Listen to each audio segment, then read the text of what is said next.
राधे राधे, जय श्री श्याम, जय श्री कृष्ण। कैसे हो आप सब? तो भाई पहले तो सभी श्याम प्रेमियों को जय श्री श्याम। और भाई जो खाटू जाते हैं वो उन्होंने देखा है पहले दर्शन कैसे होते थे मंदिर में और आज दर्शन कैसे होते हैं। और जो नए भक्त हैं उनको नहीं पता कि भी पहले कैसे होते थे, क्योंकि उन्होंने पहले देखा था तो वीडियो वगैरह में देखा होगा भी, यूट्यूब पर फेसबुक पर कहीं भी उन्होंने वीडियो में देखा होगा कि भी सभी लोग भगवान को भोग लगा रहे हैं और भी इत्र चढ़ा रहे हैं, गुलाब का फूल चढ़ा रहे हैं। तो अब वो जो नए लोग, जो नए भक्त खाटू धाम जाते हैं उन लोगों को ऐसा कुछ नहीं मिलता वहाँ पर। और हाँ, ये बात तो है कि भी अब जब हम दर्शन करने जाते हैं तो वो संतुष्टि नहीं होती जो हमें पहले होती थी, क्योंकि हम 2015 से खाटू धाम जा रहे हैं और मतलब एक अलग एहसास होता था जब भाई हम बाबा के सामने मतलब घंटे तक लाइन में लगे रहते थे, लेकिन हम बाबा के सामने होते थे तो हमें एक मतलब अच्छा लगता था कि हम बाबा के सामने खड़े हैं। और जब हम 13 पैड़ी चढ़ते थे तो भी एक मतलब अलग सा एहसास होता था कि भी हाँ, बाबा हमारे पास है, हम बाबा के साथ हैं। और हाथ में हमारे गुलाब का फूल भी होता था, भी प्रसाद भी होता था, माला भी होती थी, सब कुछ होता था और सभी बाबा के सामने हम चढ़ाते थे। बाबा को खुद हम भोग भी लगाते थे, वहाँ पर भोग प्रसाद भी मिलता था। और जब हम वहाँ से भोग लगाकर बाबा के दर्शन करने के बाद जब हम वहाँ से निकलते थे तो फिर हनुमान जी के दर्शन होते थे, जो कलयुग के अवतारी हैं, फिर उनके भी हम दर्शन करते थे। और फिर जब बाहर दर्शन करके बाहर होते थे तो वहाँ पर हनुमान चालीसा, श्याम चालीसा, मतलब वो सब वहाँ पर बहुत बड़े बड़े अक्षरों में होता था। लोग वहाँ पर बैठकर उन चीज़ों को पढ़ते भी थे। मतलब बहुत अच्छा लगता था, एक अलग सा आनंद आता था जब वहाँ से बाहर निकलते थे तो बहुत ही खुशी महसूस होती थी कि हम बाबा के दर्शन करके आए हैं। लेकिन आज ऐसा नहीं है। आज बहुत लंबा चलना पड़ता है बाबा के दर्शन के लिए। बहुत मतलब भाई लंबी लाइन नहीं है, लेकिन भाई दूर का रास्ता हो चुका है। वो पहले वाला नज़ारा नहीं है। और ये सब किसने किया? हम भक्तों ने बाबा को शीशे के अंदर रहने के लिए मजबूर कर दिया। आज बाबा शीशे के अंदर बैठा है। ये सबको पता है कि बाबा भी खुश नहीं है शीशे के अंदर बैठकर। वो अपने प्रेमियों को शीशे के अंदर से देख रहा है, पहले वो सामने से देखता था। ये बाबा भी खुश नहीं है। बाबा भी कहीं ना कहीं अंदर से रोता हुआ कि अपने प्रेमियों को भी शीशे से देख रहा है। वो आमने सामने मतलब नहीं देख सकता है, वो भी मजबूर है। बाबा श्याम भी मजबूर हैं, अंदर से वो भी रोते हैं कि उसके श्याम प्रेमी उसे इतने दूर हैं, उनके बीच में मतलब शीशा लगा हुआ है। पर वो भी कुछ सोच कर बैठे हैं। उन्होंने भी कुछ सोचा होगा, तभी वहाँ कमेटी को ये आदेश मिला है कि बाबा के दर्शन जैसे पहले होते थे ऐसे नहीं हो, भक्तों के लिए दूसरा रास्ता अपनाना पड़ा। क्योंकि मंदिर में जो लोग नहीं समझते हैं, जो लोग ये नहीं समझते कि अर्जी कैसे लगती है, बाबा के दरबार में भोग कैसे लगता है, किस चीज़ से बाबा को बुरा लगता है, किस चीज़ से लोगों को नुकसान पहुंचता है, ये चीज़ लोग वहाँ नहीं देखते थे। इत्र की शीशी को लोग फेंक, कई बार जैसे भीड़ होती थी पीछे से इत्र की शीशी को वहीं पर फेंक देते। वो लोग ये नहीं समझते फेंका हुआ प्रसाद, फेंकी हुई वस्तु क्या भगवान स्वीकार करेंगे?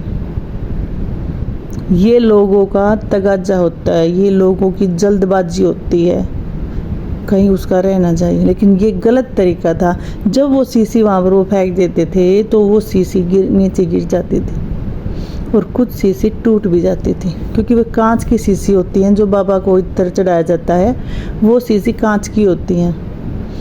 और कई बार जब वहाँ पर जो पूजा करते थे, पुजारी करते थे, उन पुजारी थे उनके पैर में वो शीशे चुभ जाते थे और वहाँ पर खून गिरता था उनका।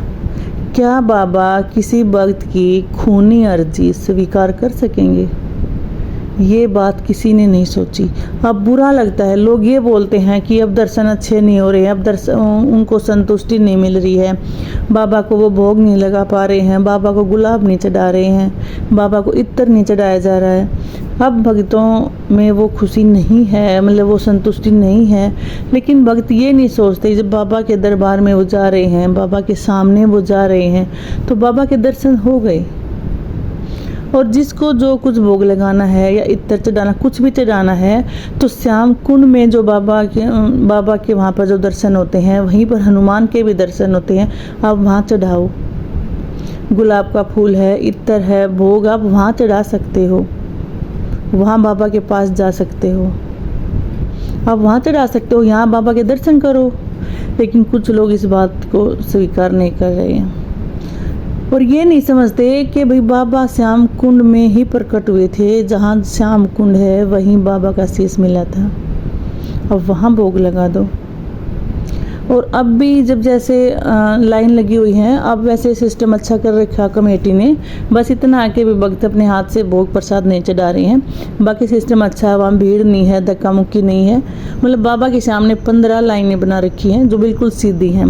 पहले टेढ़ी मेढ़ी जिगजैग में हुआ करती थी, लेकिन अब बिल्कुल सीधी लाइन है, 15 लाइनें एक साथ चलती हैं। और बाबा के जो सामने दरबार के सामने है, वहाँ पर कम से कम 15 लोग एक बार खड़े होकर दर्शन कर सकते हैं।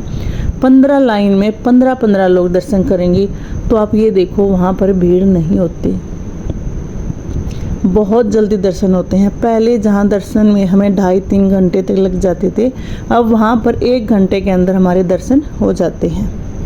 वैसे कमेटी ने ये अच्छा फैसला लिया है भी, ऐसे भीड़ भी नहीं होती, धक्का मुक्की भी नहीं होती। पर कुछ लोग हैं जो अब भी बाज नहीं आ रहे हैं।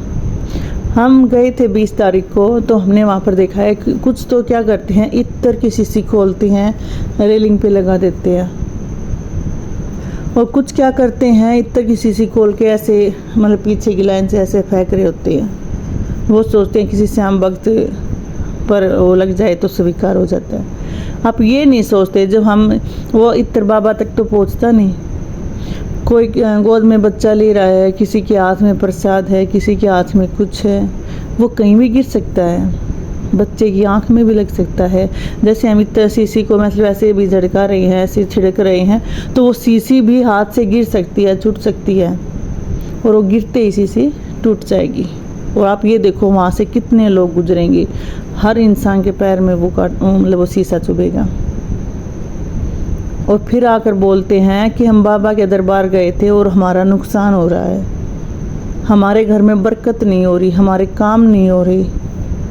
जब आप ऐसे खूनी अर्जी बाबा के दरबार में लगा कर आओगे, तो आपके काम कहाँ से बनेंगे? आपके काम तो मतलब भी आपके काम तो बिगड़ते जाएंगे, बनने के बजाय आपके काम बिगड़ जाएंगे। अगर आप सच्चे भक्त हो, तो आप जब दरबार में जाते हो, तो आप जब बाबा के आपने उस ज़मीन पर पैर रख दिया, आप जब बाबा के सामने माथा झुका लिया, तो आपके दर्शन हो गए और बाबा ने आपको स्वीकार भी कर लिया। वही भोग प्रसाद है।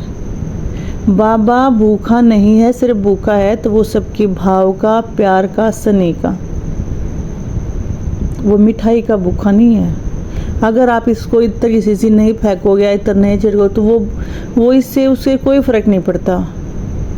बाबा का श्रृंगार जब होता है, बाबा का जो चोला होता है, वो पूरा फूलों से ढका हुआ होता है। बाबा को खुशबू की कमी नहीं है कि हमारे इत्र की एक बूंद से बाबा नाराज़ हो जाएंगे।